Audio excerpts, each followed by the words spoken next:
What's up, YouTubers? It's your boy Gobi Jubilee, and as you all know, I'm here with a new video: gamblers versus trader. How do you know when you're gambling in the forex market, and how do you know that you are going to be profitable in the forex market or becoming a real forex trader? So, first of all, please, before I dive into the video, please subscribe to the YouTube channel. This will help you to suggest my video for others. Thank you for subscribing. So let's go. First is, how do you know when you're gambling in the forex market? How do you know?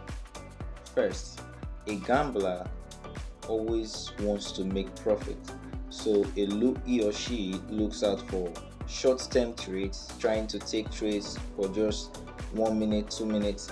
This doesn't apply to scalpers. Scalpers, they do analysis before they trade.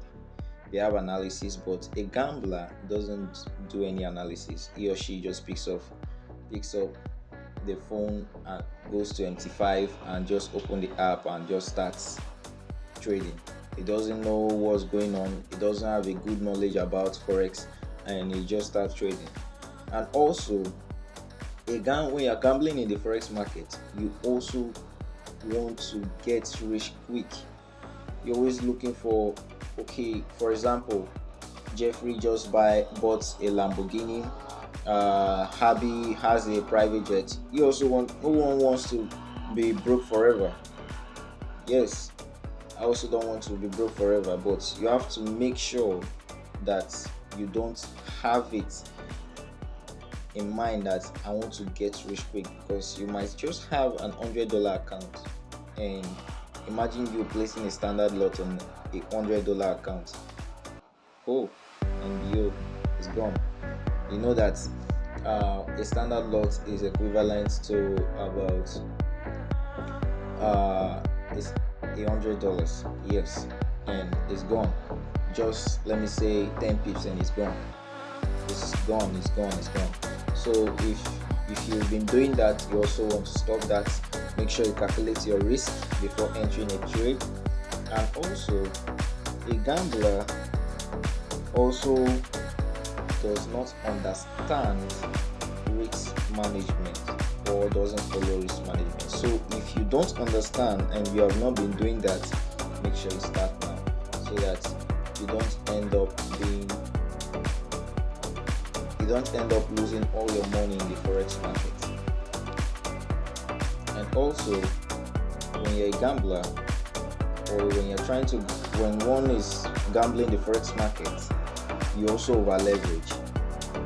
We all know over leveraging is something, or some few of us watching this video understand what over leveraging is, but you also need to stop that, because over leveraging simply means over risking your balance. You might have a $100 balance, and the broker won't allow you to place a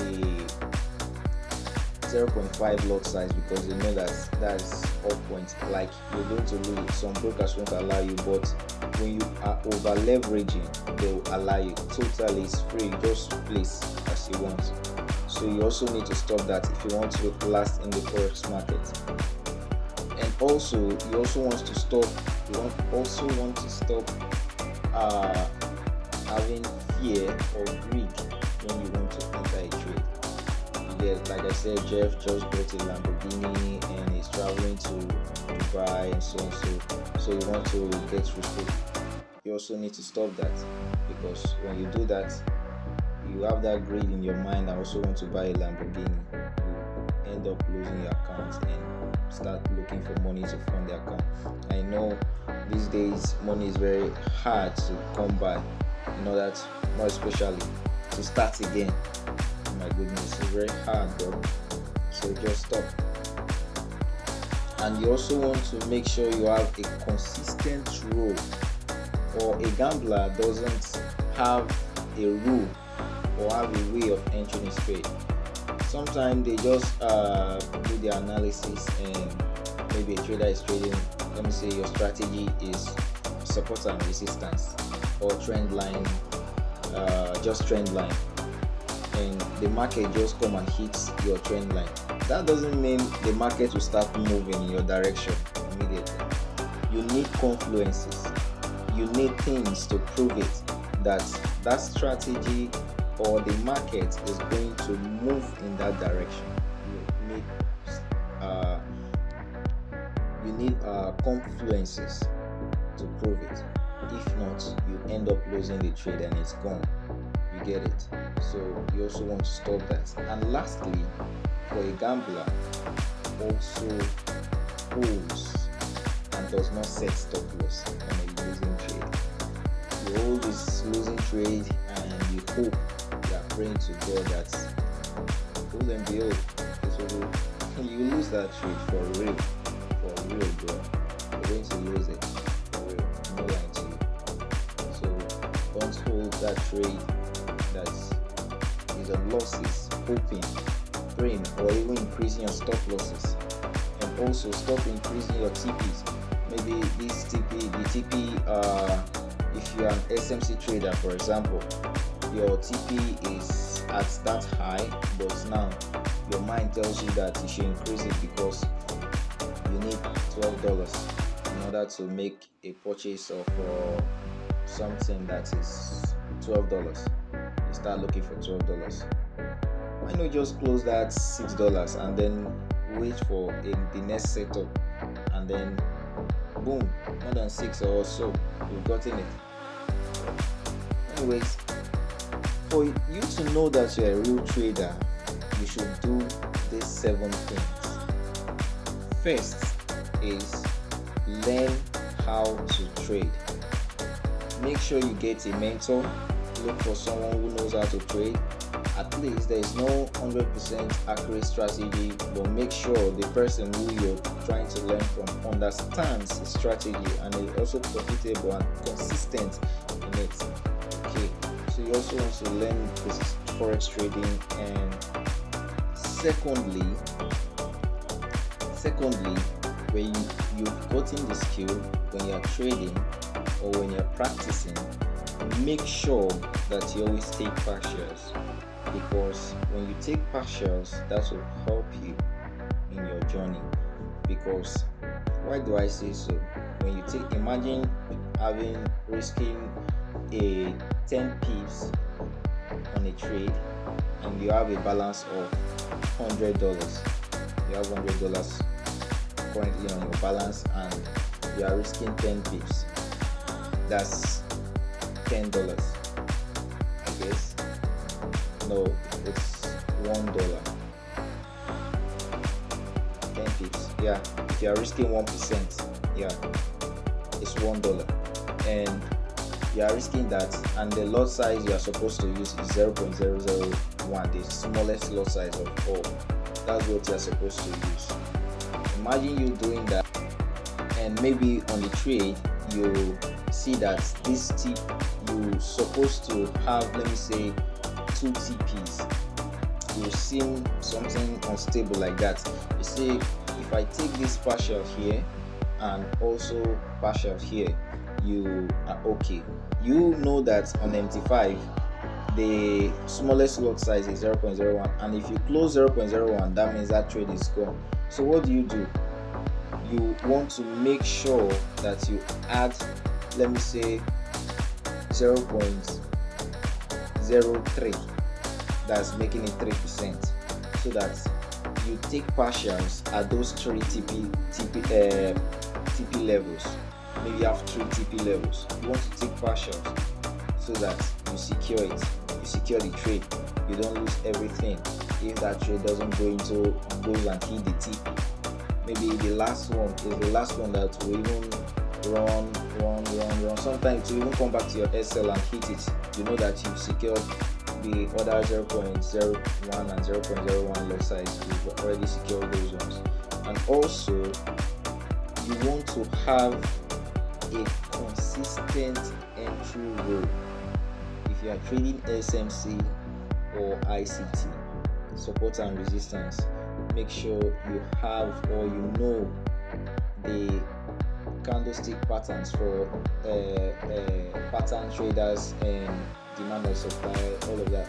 Make sure you know the patterns. Make sure you know names of candlesticks that gives you confluences that this market is going to reverse in your direction before entering. That makes it clear that you are a profitable trader, and you're going to be a profitable trader, and it's clear that you're a trader. That's it. And also, you need to trade or make trading or treat trading, forex trading, like a business. Don't trade as if you just want to make quick money and then just you want to treat it like a business. That's why people preach about, top traders preach about risk management. Risk management makes it clear that you are treating forex like a real business and not as somewhere where you go and pluck money. Treat it like it's a real business, then you succeed in your forex journey. And also make sure you control your emotions.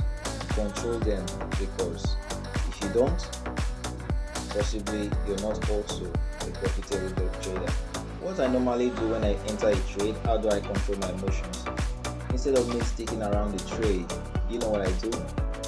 Alright, I actually take my other phone, I start playing games, or I go out and look for something else to do. What I'll be doing maybe after some time is just come back and check the trade if it's in profit or maybe SL it. That's it.